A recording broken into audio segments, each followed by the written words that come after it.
Welcome once again to our second season of Short Takes. If you're unfamiliar, we are the Alabama Takes talk show online, on YouTube, on the site. Watch it wherever you want. Joining me today, she's a singer, she's a songwriter, she's also from Mississippi, Schaefer Llana. Hello. Hello. The double L pronunciation. The double L, yeah. Is that that's a Spanish pronunciation? Yes. Is that yes, right? but, Okay.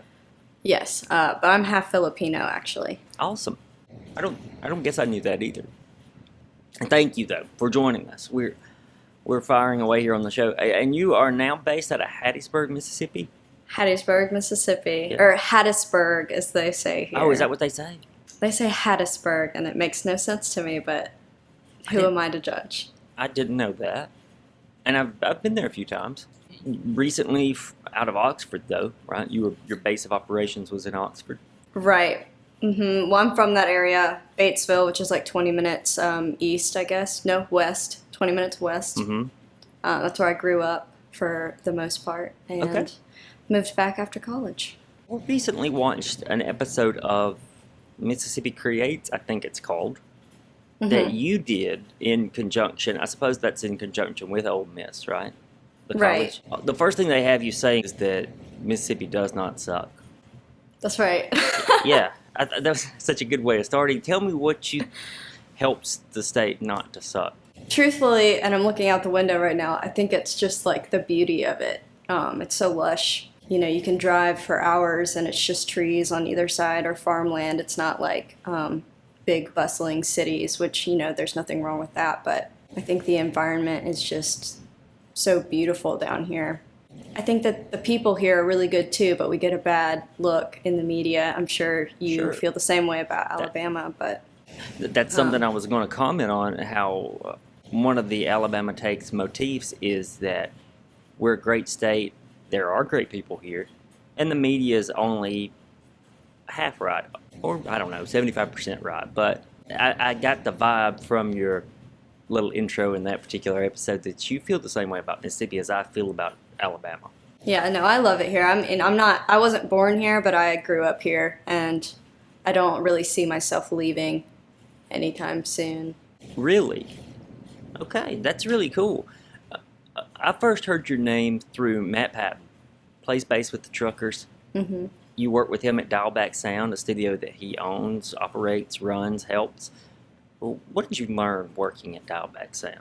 What did I learn? Well, I learned a lot about recording, of course, but also just how to make an idea go from an idea to a finished product, you know, watching them work and getting to work with them. It only takes a minute for someone to be like, what if this was here? And then to make it happen, you know, just like doing it, executing it. Very true. And trying it if you have the time. That's the tricky thing about a recording studio, is how much time do you have? How much money do you have to pay for the time sometimes? Right. Well, the great thing about that studio is that time doesn't really matter. We'd work like 12 to 18-hour days regularly. Right. And that's just you just do what it takes to get it done. I've done a little recording there, and that sounds so familiar. Those 12 to 14, 18-hour days didn't seem unusual. Right. Knowing that Matt's probably how you ended up on the Truckers' most recent album, how was it working with them? You know, it was great. It was really easy. None of them were there while I did it. Okay.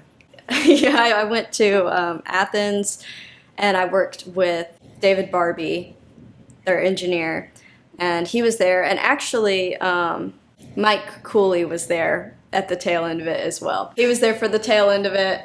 Actually, I think he got there right when I was about to start spiraling because I couldn't figure out what I wanted to do. And then I took a shot of gin, he showed up, and then I did the take that ended up staying on the song. So it didn't come with instructions?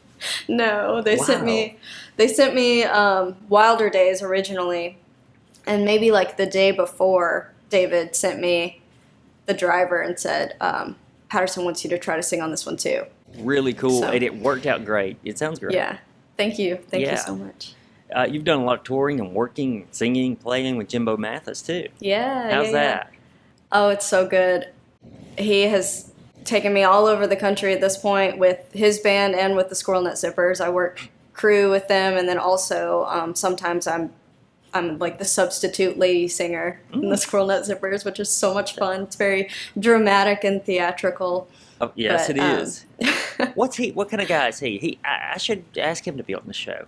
You Ask him to- should. Yeah. Is he Yeah, he's very cool. I like to call him Uncle Jimbo, and he's that earned sounds the right, title. Yeah.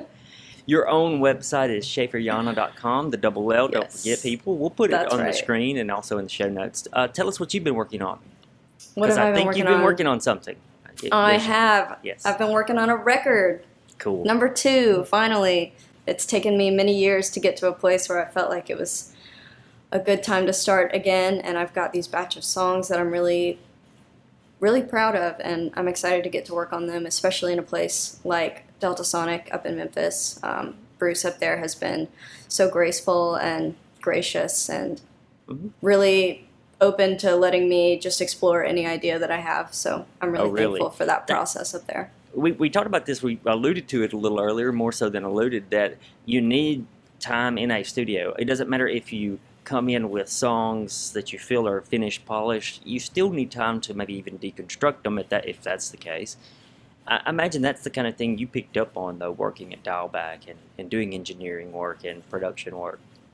Oh yeah, absolutely. I mean, I've learned the process top to bottom from working with Matt and them over at Dialback, and to be able to take it and apply it to something that is mine has been very fulfilling, and I don't take that for granted. That's exciting, though, having knowledge and then being able to try to work with it. You have a song, which I think is a pretty good exemplar of your writing and singing. It is good. It's great. Well, that's not good. It's great. It's Frank and Marley. Am I right about the title? Yes, Frank Yeah. and Marley. Uh, Yeah. Some may think that that's solely about that bar in Oxford thing, but it's not. No, Yeah. it's not. No. No. I just stole the name. Right. So, what sort of songs or ideas do you like to write about in your songs? I wish I had a grand answer for this, but I think it's really just about people around me most of the time, or myself, Okay. and the dynamics and relationships and friendships and interpersonal struggles. It's all very like people oriented, I think. We get some people on here who have mentioned they don't like to write about themselves in their songs, but that's okay for you? I find that I can only do that, which Yeah. is like, I wish that I could write these great story songs that I'm just separate and out of, but that has not happened for me yet. Maybe I'll get there eventually in my songwriting, but I think right now I'm still in this very like introspective area of my songwriting, and that's fine. We're going to get into the core of our show, those 4 questions. We asked 3. We'll try to get as deep as we can with our guest, and then we ask the 4th one that has remained the same for everyone. Our first one, question 1, what do you think makes a person's identity? I've thought about this. I feel like, a lot of people online especially are so quick to talk about the things that they don't like Oh, wow. Yeah. and the things that they are against. And I think the opposite is true of our identity. I think it's the things that we like and the things that bring us joy and, the things that like truly make us happy, because why would we want to align with these things that we dislike because we dislike them, as opposed to the things that we like because they make us happy? That's a beautiful answer. Does that mean I am ice cream? If you'd like to be. But what flavor are you? Oh, random. Just give me ice cream. I'm a big ice cream. Okay. I'm an ice cream donuts guy. It might be the downfall of me one day. No. Only joy. Let's go with our second question. Tell All us, right. this is the one that viewers, listeners, we chat before we record. It's the truth. That's the secret behind showbiz. You said you were kind of worried about this question. Tell us a piece of art that you didn't have a hand in, because you've had a hand in a lot of pieces of art, a lot of songs, a lot of albums, but you didn't have a hand in that says something about you, that you would hold up and say, This is kind of like me. I like this because of this. I had a myriad of things that I could have chosen. Hmm. I think what I'm going to go with is the song "Something on Your Mind" by Karen Dalton. Okay. You caught me off guard. What? Tell me about this Okay. because I don't know that I know her or the song. Oh, you got to listen to her and I that whole will. record. I will. That whole record. But it's the first song on the record, and it's she says the first line is, "Yesterday, any way you made it was just fine," and I don't, the whole rest of the song is just about not letting things get in the way of your happiness. Hmm. You have to speak what's on your mind and get the bad stuff out of the way so that you can find the goodness. Do you let that happen? Are you good at that? No, I'm terrible at it. Me either. I'm terrible at it, but that's why I like the song because it Yeah. reminds me like to keep moving toward the things that bring me happiness and not to let whatever was yesterday or before hold me back in any way. I'll listen to that song for sure. That I don't know that I've heard of her. Where's she from?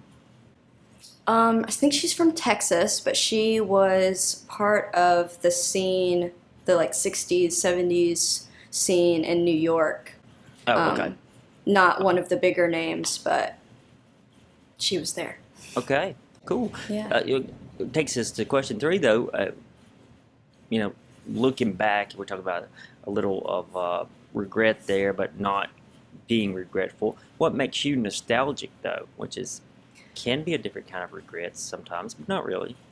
That's an interesting flavor to that. I hadn't thought about it being in a negative way, but as far as the way that I experience nostalgia, photographs and old furniture that was my grandma's and the way it smells.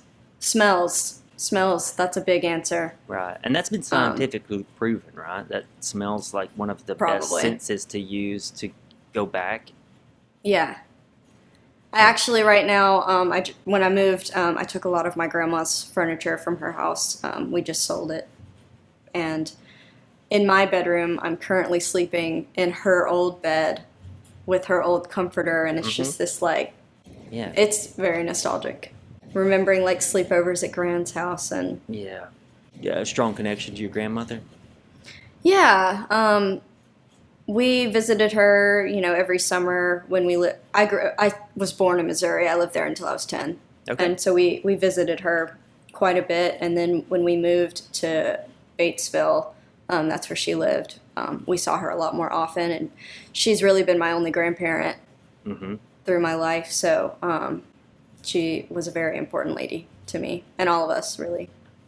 Is she still with us? No. Do you think she influenced any of your songs? I wouldn't say directly like lyrics or lyrically, Right. Sure. but she was a singer. She sang in her church choir every Sunday, and I gotcha. My mom was a singer as well. So I think just the joy of singing, I definitely got from her somewhere. I'm sure she's still enjoying it. I hope so. She used to always ask me to sing, and I would get too embarrassed, and I wouldn't do it, and I do regret that now. That's okay. Very, very nice, though. Very nice memories. Let's go to our final question. So, with some of our guests, some of our questions, they get so deep or philosophical that we end up just going, for a while. With our final question, we like to get the pendulum to swing back the other way. It's our done up real good question. What you got? What's been done up real good lately? Done up real good lately. Or for your whole life or whatever. There's no correct answer to this question. Okay, but I have one for lately, and it's mashed potatoes. Okay, go on. I've I've been making mashed potatoes like every day for 2 weeks. Did you just learn how to do them, or just a habit kicked in? What No, happened? they're just so easy and so delicious and so cheap. Yeah, they're cheap. So that's my side for every dinner is mashed potatoes, and I do them up real good. That's exactly how you use that phrase. I love it. Tell me something. You got a secret recipe? You got a secret spice happening, or is it just what probably everyone would do? Dill is the secret. That's Dill weed. okay. Not everyone would put that in. I remember the first time I learned to do those, to mash potatoes with actual potatoes and not like a box or anything. Yeah, it's just not the same. It's not. No. There you go. There's the secret. Hit her up online, Schaefer Llana. Hit her up online, and she'll give you the full recipe. Let's just do that. Oh goodness! Now I have to tell everyone Okay. all of the secrets. Yeah. Well, it's more than deal. That's a secret. It's more than deal wheat. Just you have to hit her up though.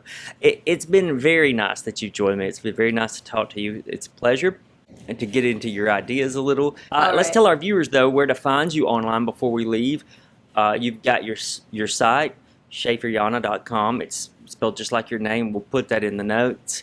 You're on Instagram, and people can kind of keep up with where you're playing, what you're doing. Any shows coming up, though? Yes, I've got a show in Jackson, Mississippi at the End of All Music, Jackson. That is July 2nd.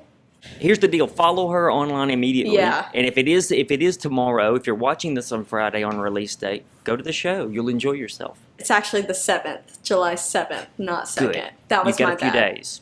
You got a And few then days. Hattiesburg in August. But yeah, just follow me. It's all on the interwebs. Yeah, that's the best thing to do. You're on Instagram. Are you on any other social media? I'm on Twitter. I'm Okay. on Facebook, but honestly, everything that I post on Instagram just goes to Facebook because it's scary up in the Facebook world. So It's you dip your toe into Facebook, next thing you know, you're a QAnon member. So just be careful, people.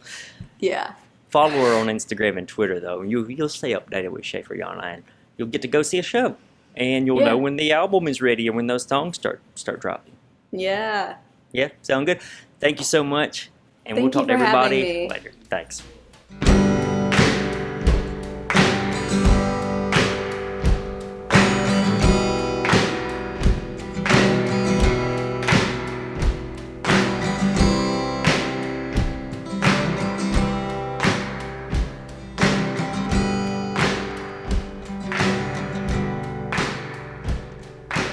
Will went walking and was blown away. Found his finger by my mama's grave.